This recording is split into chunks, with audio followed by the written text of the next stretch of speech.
So, magkano po ang bili nyo dun sa per kilo of the 50,000 bags? Nabili po namin yun ng 25 pesos per kilo po. 25. Magkano naman ang benta? After all po ng from transportation cost, handling cost, tapos po remaining process, tsaka po yung shortage, binenta po namin ng 37 to 39 per kilo. So, 37 to 39 per kilo. Binibili nyo ito na palay pa? Ano na po siya? Aging rice po siya. Aging. Bigas na siya? Opo. Bigas na siya? Na Opo. meal na siya? Opo. Okay. So, sa 25 pesos, binibenta nyo ng 37 to 39. Yes po. Okay. Pero ang binibentahan nyo, retail yan? Or diretso na sa retail market? Or Yun din po. Walk-in po dun sa Bulacan. so wholesalers pa ito? Mix po yung mga ano dun eh. Mga bumibili ng bigas. Minsan po may bibili ng 2 sako. Minsan kaya po kanina 500. Kumbaga po kinikater po lahat namin. Kung sinong gustong bumili, bebentahan po namin. So if we look at the rice, kung binibenta nyo ng 37 to 39, magkano nila binibenta sa merkado? Ang inano ko po noong panahon na po yun. Sabi ko, mahal ang bigas natin ngayon. Baka pwedeng itulong din nyo yun sa masa na benta nyo 41, 42. Pero magkano nila binenta? Alam ko po, yung iba, nagbenta po ng 42 nung during that. Saan po yun, sir, Mr. Chair? Sa ano po? Sa anong lugar to? Caloocan? Pwede nyo po kami mabigyan kung saan yung bigas na binibenta na 42 pesos per kilo? Ano na po yun? Na-consume na po yun. Hindi, pero at least malalaman natin kung saan. Kasi parang hindi namin nakikita or naririnig yung nagbenta ng 42 pesos. Sige po. Yeah. Do we have DTI here? The DTI rep. Ma'am, sa Caloocan po ba nitong taon na ito, may nagbenta po ba ng bigas na 42 pesos per kilo? Madam Chair, we will check our records po kung meron nga sa Caloocan ang 42. Magkano po ang na-monitor yung retail price ng bigas na bilihin na bentahan sa NCR?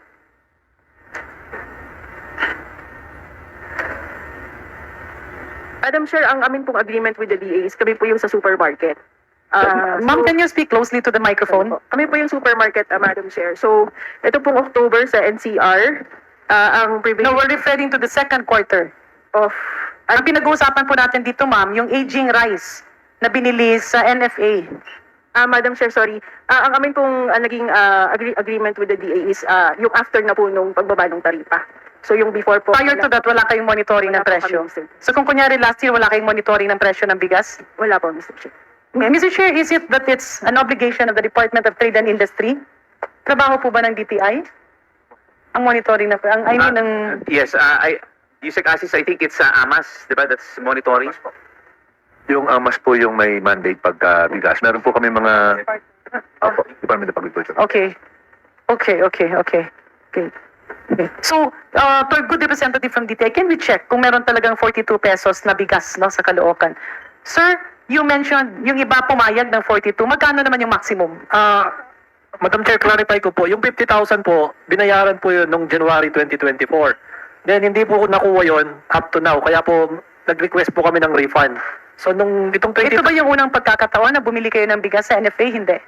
Way back po ng November 2023, ayun po, isa po ako nalaman ko po sa industry na nagbebenta ng aging rice ang NFA. Maybe po, sa database ng NFA, hindi lang po G4 ang nakabiling... Yeah, may we request NFA to give us the database what will be your point of reckoning, Mr. Chair? 2020 onward, 2019 onwards. 2019 onwards. Tinitingnan na rin po namin yun, sir. So, wag po kayong mag-alala. Gusto lang talaga nating malinawan no, kung saan yung mga gaps para hindi na ito maulit. So, yung mga naibili nyo sa NFA at naibibenta nyo sa mga wholesaler or middlemen, traders, magkano yung maximum na naririnig yung benta nila? 50 ba? 55? 45 po. 45. 45. So, the average will be 45. So, kung titingnan po natin, Mr. Chair, binibili sa gobyerno ng 25 pesos, binibenta kay Juan at kay Maria ng 45 pesos. Clearly, Mr. Chair, a profit a difference of 20 pesos per kilo is very disadvantageous to the government. Kung hindi sana natin tinanggal yung mga maliliit na negosyante na nagbebenta sa public market, sa mga palengke, kung hindi natin tinanggal ang power ng NFA na magbenta dun sa mga maliliit na merkado, sana hindi nangyari to. Ang nangyari kasi dito, parang yung driver may problema, ang ginawa natin, hinulog na lang natin yung bus sa bangin. Eh ang nangyari, wala na tuloy na susakyan na bus yung mga taga-probinsya. Am I correct in my comparison, DA family, no? So, merong bus, nakakuha ng driver, yung driver medyo pasaway, umiinom paminsan-minsan, nakita ng may-ari, ang ginawa ng may-ari, tinanggalan ng trabaho ang driver ng bus, tapos hinulog yung bus sa bangin. Ang siyang nagsakripisyo, yung mga pasahero na wala namang sariling sasakyan. This is even more, much more deeper, kasi ito, tinanggalan ng hanap buhay yung mga maliliit na negosyante sa merkado. May we ask the DTI or the DA if they can enlighten us on that? Marami po ba tayong public market vendors na willing magbenta ng NFA rice sa ngayon? Yes. Yes, may we get a response? Yusek Asis.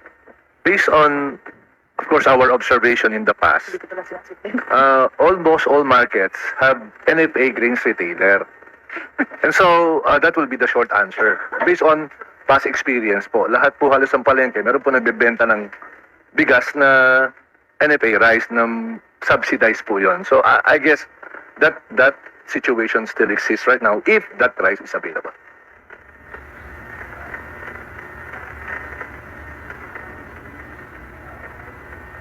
Mr. Chair, hindi, just to add dun sa tanong ni Congressman Garin, wherever I go, pag pumupunta ako sa mga branches ng NFA nationwide, lagi akong nakikipag-ugnayan, hindi lang sa mga farmers. Pati yung mga retailers, nagpupunta minsan, lahat sila nagkaklamor, kailan po kami uli makakapagbili ng bigas sa NFA at na makapagbenta po kami. Ito po, walang halong biro. Nakikipagkita sila sa akin, nakikipag-meeting. Tinatanong nila ako, pwede na po ba kami bumili? Sabi ko, pasensya na po, matagal na pong wala ang mandato na yan sa NFA. Bakit po nung ganito, ganun? Hindi ko po masagot yan. Pero kung yung tanong nyo po, nandun po yung clamor. I believe Kong Quaresma is galit na si Kong. Bakit daw tinanggal? So, Mr. Chair, may I yield my few seconds to Kong Quaresma? Yes, of course, our chair, Yeah, thank you very Luisa much, Loren Quaresma.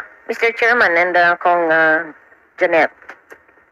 Totoo naman yun, napakaganda noon. I'm from Nueva Vizcaya. Tuwan-tuwa yung mga tao that time. Dahil, at least kung meron yan, couldn't we go back to that old system? Kasi I think that was 2019 nung na ano yan Bakit? Bakit kaya, di ba? Kaya napakalaking question mark. Bakit inalis yan doon sa NFA? Ang sabi sa akin, dahil may ginagawa rin daw na hindi maganda ang NFA.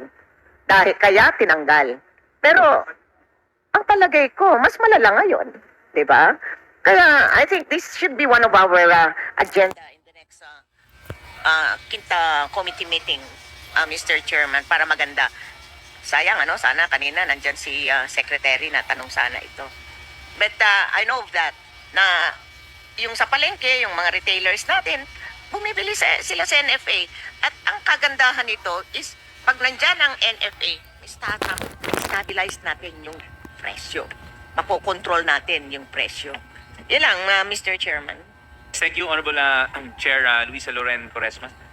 Kong Janet? So, Mr. Chair, earlier, there was a law signed last Monday